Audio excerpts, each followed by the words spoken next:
Hello વિદ્યાર્થી મિત્રો, welcome back. આજે આપણે વાત કરવા જઈ રહ્યા છીએ કોષીય અંગિકાઓ વિશે. બરાબર. હવે આ કોષીય અંગિકાઓ શું છે? તો કોષરસમાં આવેલી નાની નાની સંરચનાઓ છે જેમના અલગ અલગ કાર્યો હોય છે. તો એમાંની એક કોષીય અંગિકા આપણે વાત કરવા જઈ રહ્યા છીએ જેનું નામ છે અંતઃકોષરસ જાળ. શું નામ છે એનું? અંતઃકોષરસ જાળ, જેને ઇંગ્લિશમાં કેવું હોય તો એન્ડોપ્લાઝમિક રેટિક્યુલમ પણ કહેવામાં આવે છે, જેને શોર્ટ ફોર્મમાં શું લખી શકાય? ER. હવે આ શબ્દ પરથી જ કે ભાઈ શું એક જાળાકાર આ રચના જોવા મળે છે કોષરસમાં. બરાબર. તો જે જાળાકાર જે કોષરસમાં જે રચના જોવા મળે છે એને શું નામ આપી દીધું? અંતઃકોષરસ જાળ. બરાબર. હવે આ તમે અહીંયા એક આકૃતિ જોઈ શકો છો કે જેમાં આ જાળાકાર કોષરસ જાળ એ કોષ કેન્દ્ર સાથે જોડાયેલી છે. બરાબર. અને આ અંતઃકોષરસ જાળની રચના વિશે વાત કરવામાં આવે તો એ 3 પ્રકારની રચના ધરાવે છે આ જાળામાં. તો એક હોય છે લાંબી નલિકામય રચના હશે. એટલે તમે અહીંયા આ પ્રકારે જોઈ શકો છો કે અહીંયા આ જે રચના જે જોવા મળે છે એ અમુક ભાગમાં શું હશે? લાંબી નલિકામય નળીઓ જેવી રચનાઓ જોવા મળતી હોય, અથવા તો ગોળાકાર રચનાઓ જોવા મળે. બરાબર. અને એની સાથે સાથે બીજી કોથળી જેવી પુટ્ટિકા જેવી જે રચના જોવા મળે, એટલે કે પુટ્ટિકાનો મતલબ થપ્પીઓ જેવી. હવે આ કોથળીઓની જે થપ્પીઓ જેવી જે રચના જોવા મળે છે એને શું વાત કીધી છે અહીંયા? કોથળી જેવી પુટ્ટિકાઓ. ઓકે. તો એવી જે રચનાઓથી એક જાળીરૂપ સ્વરૂપ બને છે એને શું કહેવામાં આવે છે? અંતઃકોષરસ જાળ. બરાબર. હવે આ અંતઃકોષરસ જાળને પણ એની પટલ આવેલી હોય છે. જેમ કે કોષને એની ફરતે શું આવેલું હોય? કોષરસ પટલ હોય છે. બરાબર. તો આ કોષ અંગિકાને પણ શું આવેલી હોય છે? પટલથી આવૃત હોય છે. અને આ જે પટલ હોય છે એની સંરચના કોષરસ પટલની સંરચનાને સમાન હોય છે. બરાબર. તો આ વાત હતી એની રચના વિશે અને એના પટલ વિશે. ઓકે. હવે વાત કરીએ અંતઃકોષરસ જાળના પ્રકાર. તો અંતઃકોષરસ જાળ મુખ્યત્વે 2 પ્રકારે છે. એક પ્રથમ જે નામ છે એનું કે ખરબચડી અથવા તો કર્ણિકામય અંતઃકોષરસ જાળ. બરાબર. અને નંબર 2 છે લીસી અંતઃકોષરસ જાળ. હવે ખરબચડી અથવા કર્ણિકામય એને કેમ કહેવામાં આવે છે? તો એના ઉપર નાના નાના કણો જોવા મળે છે, અને કણો બીજું કોઈ નહીં પરંતુ શું છે? એને એક નામ આપવામાં આવે, જેને શું કહેવામાં આવે છે? રિબોઝોમ્સ. તો એની આ જે અંતઃકોષરસ જાળ છે એની સપાટી પર શું આવેલા હોય છે? રિબોઝોમ્સ આવેલા હોવાના કારણે એની સપાટી જ્યારે સૂક્ષ્મદર્શક યંત્ર દ્વારા જોવામાં આવે ત્યારે કેવી જોવાશે? એક ખરબચડી સપાટી આપણને જોવા મળશે. માટે એવા અંતઃકોષરસ જાળને કયા નામથી ઓળખવામાં આવે છે? ખરબચડી અથવા તો કર્ણિકામય અંતઃકોષરસ જાળ. અને અમુક બીજા જે અંતઃકોષરસ જાળ છે એમાં શું હોય છે? એમના ઉપર રિબોઝોમ્સ આવેલા હોતા નથી. તો એમને શું કહેવામાં આવે છે? લીસી અંતઃકોષરસ જાળ. હવે એને ઇંગ્લિશમાં કેવું હોય તો અંતઃકોષરસ જાળને એન્ડોપ્લાઝમિક રેટિક્યુલમ કહેવાય, અને ખરબચડીને ઇંગ્લિશમાં કેવું હોય તો રફ. તો એના કારણે આનું ઇંગ્લિશ નામ શું થઈ જશે? રફ એન્ડોપ્લાઝમિક રેટિક્યુલમ, જેને શોર્ટમાં RER તરીકે પણ કહી શકાય છે. અને જે લીસીનો મતલબ થશે ઇંગ્લિશમાં સ્મૂથ, તો સ્મૂથ એન્ડોપ્લાઝમિક રેટિક્યુલમ. તો એને ટૂંકમાં કહેવું હોય તો SER. હવે લીસી હોવા પાછળનું કારણ શું છે? કે ભાઈ એ અંતઃકોષરસ જાળની સપાટી ઉપર આજે રિબોઝોમ્સ નામના કણો આવેલા હોતા નથી. અને આ ખરબચડી સપાટી હોવા પાછળનું કારણ શું છે? તો એવી અંતઃકોષરસ જાળ જેમની સપાટી ઉપર રિબોઝોમ્સ આવેલા હોય છે. હવે આ રિબોઝોમ્સનું પણ એક અલગ કામ હોય છે કે રિબોઝોમ્સ શું કરે છે? તો પ્રોટીન બનાવવાનું કામ કરે. આપણા કોષમાં પ્રોટીન બનાવવાનું કામ કરે છે. એટલે કે આ રિબોઝોમ્સ આ અંતઃકોષરસ જાળની સપાટી પર આવેલા હોય છે. જેમ કે તમે અહીંયા લાલ ટપકા સ્વરૂપે જે મેં દર્શાવેલું છે એક પ્રકારના શું છે? રિબોઝોમ્સ એના પર આવેલા છે. બરાબર. જેમ તમે અહીંયા અહીંયા ક્યાંય દર્શાવેલા નથી મેં, એટલે કે અમુક જગ્યાએ શું હશે એ જોવા મળશે ને અમુક જગ્યાએ જોવા મળતા નથી. તો એ શું થઈ ગયા, બે પ્રકાર થઈ ગયા કે ભાઈ જે જોવા મળે છે એને ખરબચડા અંતઃકોષરસ ઝાડ કહેવાય, અથવા તો જ્યાં નથી જોવા મળતું એને શું કહેવામાં આવશે, લીસી અંતઃકોષરસ ઝાડ. ઓકે, અને આ જે રિબોઝોમ્સની ઉત્પત્તિ ક્યાંથી થતી હોય છે, તો કોષ કેન્દ્રના અંદર કોષ કેન્દ્રિકામાંથી એ ઉત્પન્ન થતા હોય છે. ઓકે, હવે અને એની સાથે સાથે આ રિબોઝોમ્સ શું કરે છે ત્યાં આગળ, તો પ્રોટીનનું સંશ્લેષણ કરવાનું કાર્ય કરે છે. સંશ્લેષણ એટલે કે બનાવવાનું કામ કરતા હોય છે. હવે એની સાથે સાથે તો પછી આ એક શું થઈ ગયું, આરઈઆરનું જ કાર્ય થઈ ગયું કે ભાઈ પ્રોટીન સંશ્લેષણનું કામ કોણ કરે છે, આરઈઆર. પરંતુ આરઈઆરમાં કોના કારણે, તો રિબોઝોમ્સના કારણે. આ રિબોઝોમ્સ શું કરતા હોય છે, પ્રોટીન બનાવતા હોય છે. બરાબર, પ્રોટીન બનાવવાનું કારખાનું છે. અને બીજું કે લીસી અંતઃકોષરસ ઝાડનું કાર્ય તરીકે વાત કરવામાં આવે તો એ શું કરે છે, તો આપણા કોષમાં ચરબીના અણુઓ અને લિપિડ્સને બનાવવાનું કામ કરે છે. સંશ્લેષણ એટલે કે બનાવવું. ઓકે, તો જે આપણા કોષમાં જે અગત્યના કાર્યો માટે જે જરૂરી ચરબીના અણુઓ જોઈએ અને જે લિપિડ્સ જોઈએ એ બનાવવાનું કામ કોણ કરશે, તો લીસી અંતઃકોષરસ ઝાડ એટલે કે SCR. જેમ કે આપણે કોષરસ પટલ છે તો એ શાની બનેલી છે, પ્રોટીન અને લિપિડ્સની. બરાબર, તો એ લિપિડ્સ જે અહીંયાથી બનશે તો એ આ જ લિપિડ્સનું શાયદ એનાથી શું થતું હશે, કોષરસ પટલ એટલે કે જે કોષના ફરતે આવેલી હોય ને એ બનવામાં પણ આ લિપિડ્સનો ઉપયોગ થતો હોવો જોઈએ.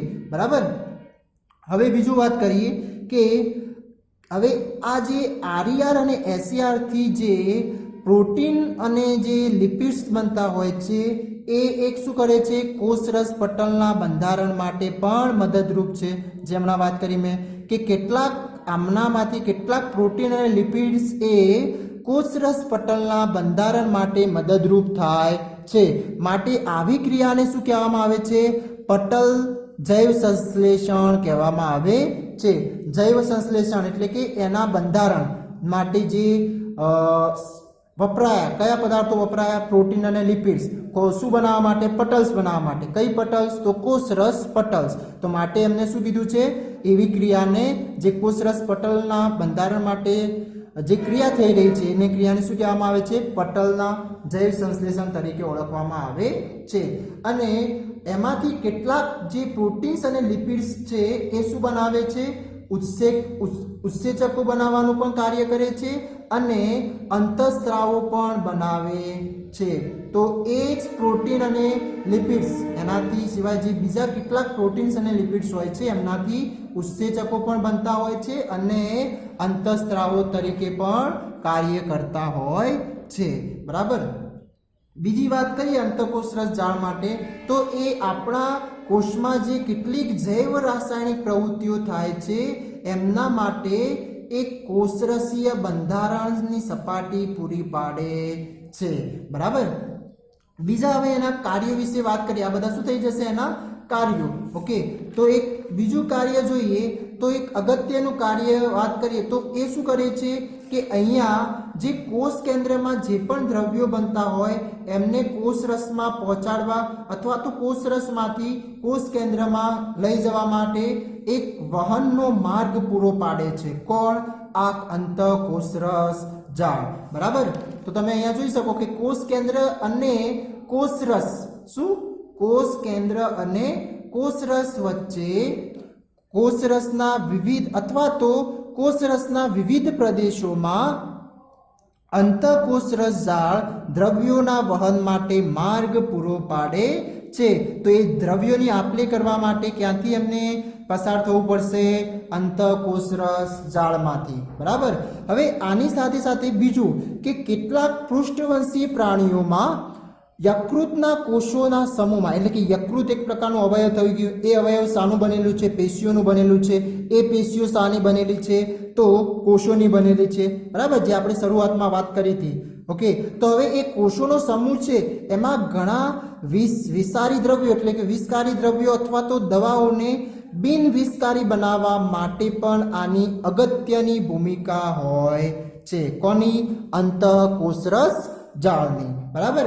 તો આ વાત હતી અંતઃકોષરસ જાળ માટે કે ભાઈ અંતઃકોષરસની રચના વિશે વાત કરવામાં આવે તો 3 પ્રકારે લાંબી નલિકામય, ગોળાકાર અથવા કોથળી જેવી પુટ્ટિકાઓ જેવી અથવા કોથળી જેવી થપ્પીઓ જેવી રચનાઓ તમને જાળાકાર સ્વરૂપમાં જોવા મળતી હોય છે.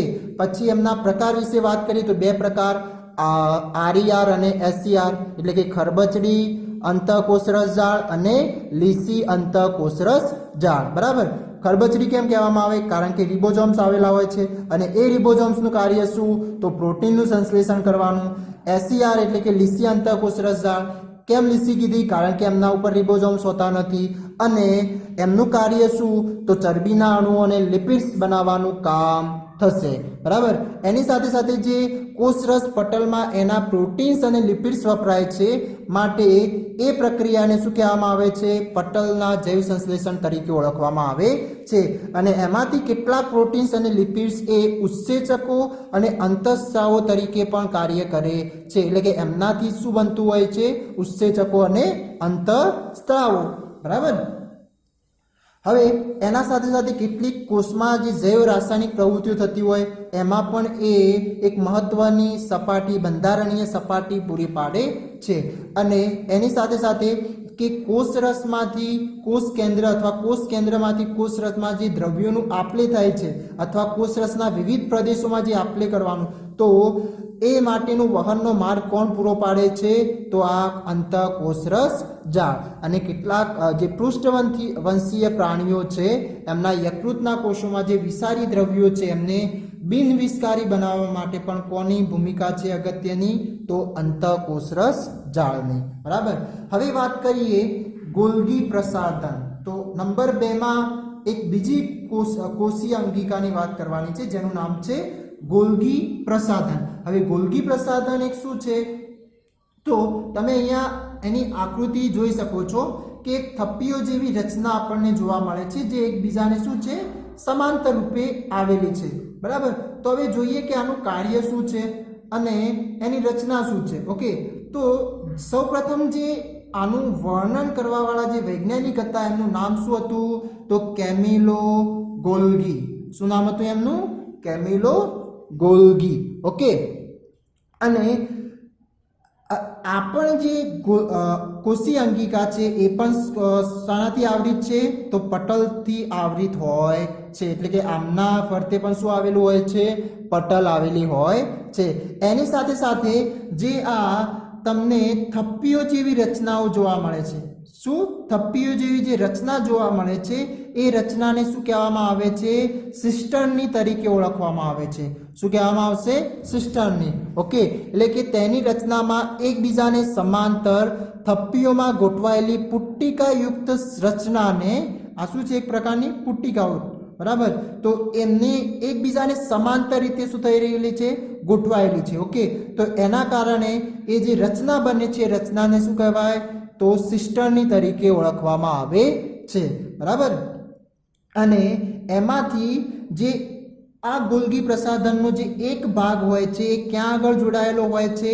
તો ઈઆર સાથે. ઈઆર એટલે શું? તો કોષ અંતઃકોષરસ જાળ. કોના સાથે જોડાયેલો હોય છે? અંતઃકોષરસ જાળ. ઈઆરનો મતલબ કારણ કે એનું ઇંગ્લિશમાં નામ શું છે? એન્ડોપ્લાઝમિક રેટિક્યુલર. તો અહીંયા જે આ ભાગમાં શું આવેલું? એના ઉપરના ભાગમાં ગોલ્ગી પ્રસાધન આવેલું હોય છે. એટલે કે જે આમાંથી જે દ્રવ્યો બનતા હોય એમનું પેકેજિંગ કરવાનું કામ કોનું થઈ જશે? આ ગોલ્ગી પ્રસાધનનું થાય છે જે આપણે કાર્યમાં જોઈશું. ઓકે. તો એના કારણે જો અહીંયા વાક્યમાં કે તેની પટલો કેટલીક વખતે ઈઆરના પટલ સાથે શું થયેલી હોય છે?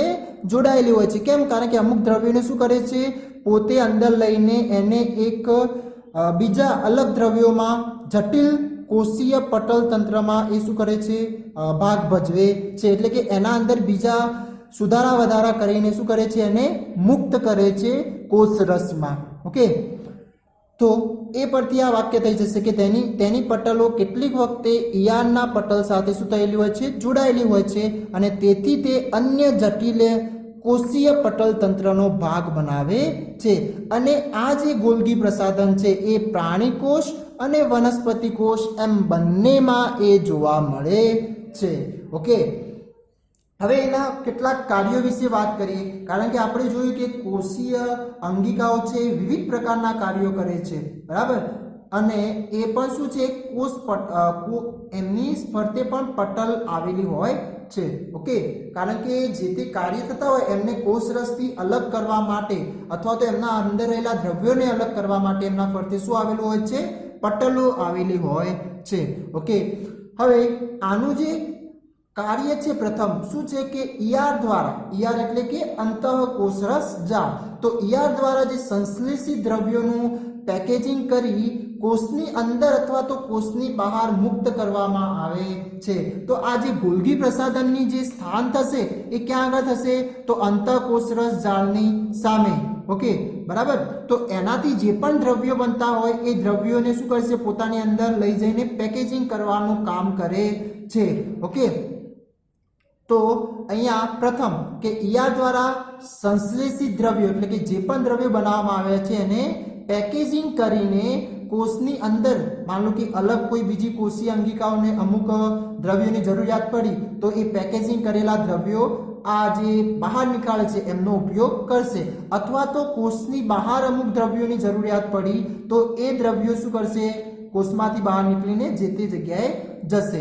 ઓકે, તો જે ઈઆરમાંથી સંશ્લેષિત દ્રવ્યોનું પેકેજિંગ કરવાનું કામ કોનું થઈ જશે, તો આ ગોલ્ગી પ્રસાધનનું. ઓકે, એની સાથે સાથે જે નિપજોનું પેકેજિંગ, રૂપાંતરણ તેમજ સંગ્રહ કરવાનું કાર્ય તેની પુટ્ટિકાઓમાં થાય છે.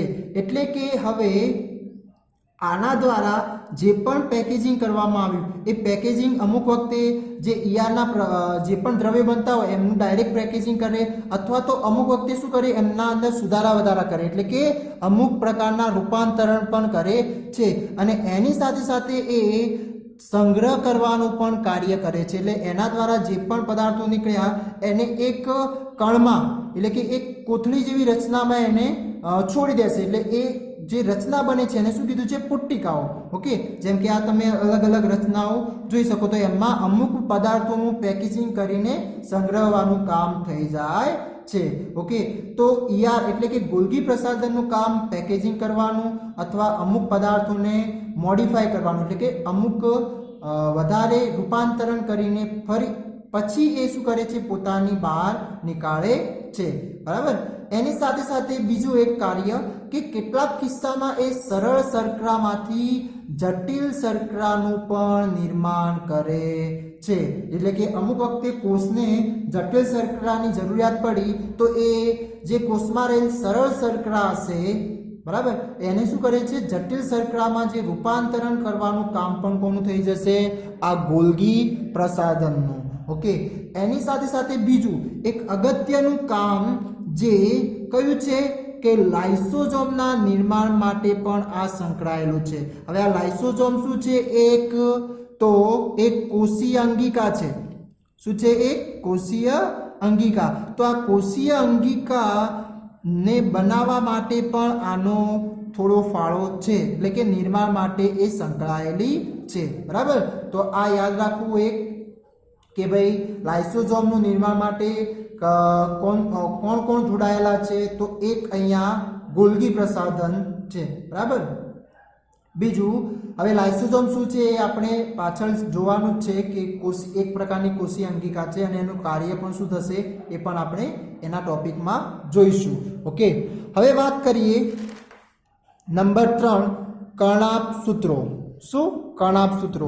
તો કર્ણાભસૂત્રો કેવા હોય છે, કેવા પ્રકારની રચના હોય છે અને એમનું કાર્ય શું થશે એના વિશે હવે ચર્ચા કરીએ. તો હવે મેં તમને પ્રથમ જ વાત કરી લીધી કે જે તે કોષીય અંગિકા શાનાથી આવૃત હોય છે, પટલોથી આવૃત હોય છે. પરંતુ આમાં જે પટલ જોવા મળે છે એ 2 આવરણથી આવૃત હોય છે. બરાબર. અને એમાંથી એક જે બહાર જોવા મળે છે એને શું કહેવામાં આવશે, બાહ્ય આવરણ. અને જે અંદરની બાજુએ તમને એકબીજા સાથે આમ વળેલી જે રચનાઓમાં જોવા મળે છે એ પણ શું છે, પટલ જ છે. તો એને શું કહેવામાં આવશે, અંતઃ આવરણ અથવા અંતઃ પટલ તરીકે ઓળખવામાં આવે છે. ઓકે, હવે એમાંથી જે બે આવરણોમાં જે બહારનું આવરણ છે કેવું હોય છે, ઘણું ખરું છિદ્રિષ્ટ હોય છે, એટલે કે કાણાવાળું હોય છે. બરાબર, નાના નાના એના અંદર હોલ્સ હોય. ઓકે, અને જે અંતઃ આવરણ છે એ શું છે, ઊંડા અંતઃ પ્રવર્ધો ધરાવે છે. ઊંડા અંતઃ પ્રવર્ધો એટલે કે અંદરની બાજુએ શું થયેલી હોય છે, એકબીજા વળેલી હોય છે. બરાબર, એને શું કહેવામાં આવ્યું છે, અંતઃ પ્રવર્ધો. ઓકે, તો તમે અહીંયા અંદરનું આવરણ જોઈ શકો છો કે શું થાય, અંદર એકબીજામાં ડીપલી ઊંડા વળેલા છે, જેને શું કીધું છે અહીંયા, અંતઃ પ્રવર્ધો. અને આ જે વળેલા ભાગોની વચ્ચે શું થાય છે, તો આ અંતઃ પ્રવર્ધો એટીપી નું નિર્માણ કરે છે. હવે આ એટીપી શું છે, તો એક પ્રકારનું ઉર્જાનું ચલણ છે. બરાબર, તો એ આપણે જોઈશું અહીંયા. અને એટીપી નું ફૂલ ફોર્મ ની વાત કરીએ તો શું થશે, એડિનોસાઇન ટ્રાયફોસ્ફેટ. એટીપી નું ફૂલ ફોર્મ શું થશે, એડિનોસાઇન ટ્રાયફોસ્ફેટ. હવે આ એક શું છે, એક પ્રકારનું ઉર્જા ચલણ છે કે જે આનું કર્ણાભ સૂત્રનું મુખ્ય કાર્ય કહીએ તો એ કોષમાં ઉર્જા બનાવવાનું કામ કરે છે. બરાબર, અત્યાર સુધી તમે ભણતા આવ્યા કે ભાઈ કોષમાં શું થાય છે, આપણા શરીરના કોષોમાં ઉર્જા બનતી હોય. બરાબર, પરંતુ એ ઉર્જા બનાવવા માટે એના અંદર કઈ કોષીય અંગિકા જવાબદાર છે, તો એ આવશે કર્ણાભ સૂત્ર. બરાબર, અને એ ઉર્જા કયા સ્વરૂપમાં બનાવે છે, તો એ એટીપી સ્વરૂપમાં બનાવે છે. બરાબર, તો એટીપી એ ઉર્જા શું થઈ ગયું, ચલણ થઈ ગયું. બરાબર, તો અને એટીપી નું ફૂલ ફોર્મ ની વાત આવે તો શું આવશે, એડિનોસાઇન ટ્રાયફોસ્ફેટ. ઓકે, તો એટીપી નું એક પ્રકારનું આ કેમિકલ રાસાયણિક નામ છે. શું છે, રાસાયણિક નામ. બરાબર, એનું પણ એક રાસાયણિક સૂત્ર હોય છે. હવે તો આ જે અંતઃપ્રવર્ધો એટીપી નિર્માણ માટે રાસાયણિક પ્રક્રિયાઓ માટે વિશાળ સપાટીનું નિર્માણ કરે છે. એટલે કે આના અંદર જે ઉર્જા બને છે, ઉર્જા બનવા માટે જે જવાબદાર સપાટી અથવા ભાગ ભજવનાર કોઈ અંદર હોય તો એ કોણ છે, આની જે આ સપાટી, જે વળેલી સપાટી છે એના ઉપર શું થતું હોય છે, આ એટીપી નું નિર્માણ થતું હોય છે રાસાયણિક પ્રક્રિયા દરમિયાન. બરાબર, અને આ જે તમે અંદરની જે આવરણ જુઓ છો, પટલ જુઓ છો, એને આપણે જો ખેંચીને આમ લાંબુ કરીએ તો એ કેવું થઈ જશે, આ બાહ્ય આવરણથી પણ મોટું થશે. બરાબર, લંબાઈમાં.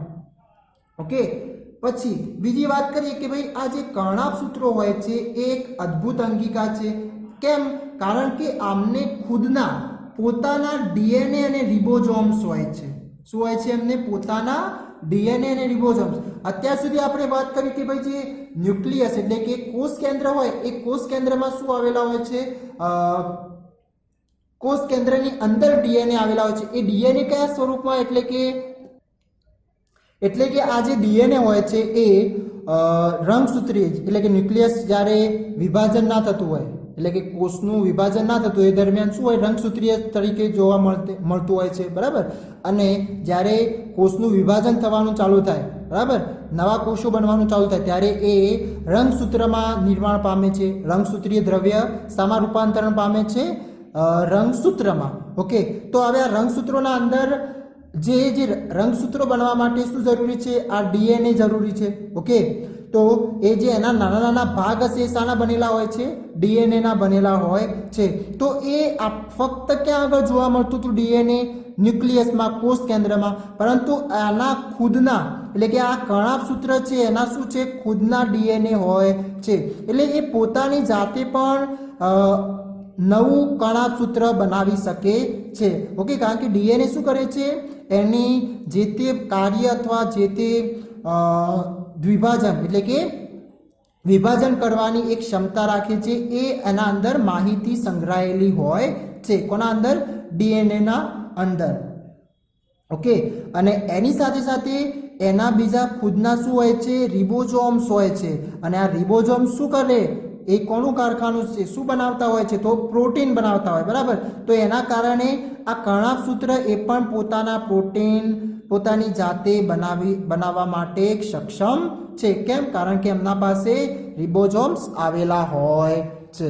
ઓકે, તો કર્ણાભસૂત્રોમાં પોતાના ડીએનએ અને રિબોઝોમ્સ આવેલા હોય છે અને આ રિબોઝોમ્સના કારણે એ પ્રોટીનનું નિર્માણ કરવા માટેની પણ ક્ષમતા ધરાવે છે. ઓકે, હવે વાત કરીએ કર્ણાભસૂત્રોના કાર્યો વિશે. તો કર્ણાભસૂત્રનું કાર્ય શું થશે? તો કોષ તેમજ જીવનની વિવિધ રાસાયણિક પ્રવૃત્તિઓ માટે જે જરૂરી ઉર્જા બનાવવાનું છે એ એટીપીના સ્વરૂપમાં કર્ણાભસૂત્ર દ્વારા મુક્ત થાય છે. એટલે કે કોષમાં જે વિવિધ રાસાયણિક પ્રવૃત્તિઓ થાય છે એ રાસાયણિક પ્રવૃત્તિઓ થવા માટે શાની જરૂરિયાત પડશે? ઉર્જાની જરૂરિયાત પડશે. અને એ ઉર્જા એમને કયા સ્વરૂપમાં મળશે અને ક્યાંથી મળશે? તો એ કર્ણાભસૂત્રમાંથી મળશે. એટલે કે કર્ણાભસૂત્ર દ્વારા મુક્ત થાય છે. અને એ કયા સ્વરૂપમાં મુક્ત થાય છે? તો એટીપી સ્વરૂપમાં મુક્ત થાય છે. બરાબર? તો તમને આ વાક્ય સમજાઈ ગયું છે કે કોષના અંદર જીવનની જે પણ વિવિધ રાસાયણિક પ્રવૃત્તિઓ જરૂરી છે એ માટે ઉર્જા જે જરૂરિયાત છે એ એટીપીના સ્વરૂપમાં કર્ણાભસૂત્ર દ્વારા મુક્ત થાય છે. ઓકે, અને એટીપીને કોષના ઉર્જા ચલણ અથવા તો શક્તિ ચલણ તરીકે ઓળખવામાં આવે છે. કેમ? કારણ કે જે ઉર્જાની જરૂરિયાત પડે એના માટે શું કરશે? જે તે કોષીય અંગિકા અથવા તો જે પણ કાર્યો કરે છે આ એટીપી સ્વરૂપે ઉર્જા લેશે. ઓકે, અને આ એક ઉર્જા બનાવતું હોવાના કારણે એને કર્ણાભસૂત્રને કોષનું શું કહેવામાં આવે છે?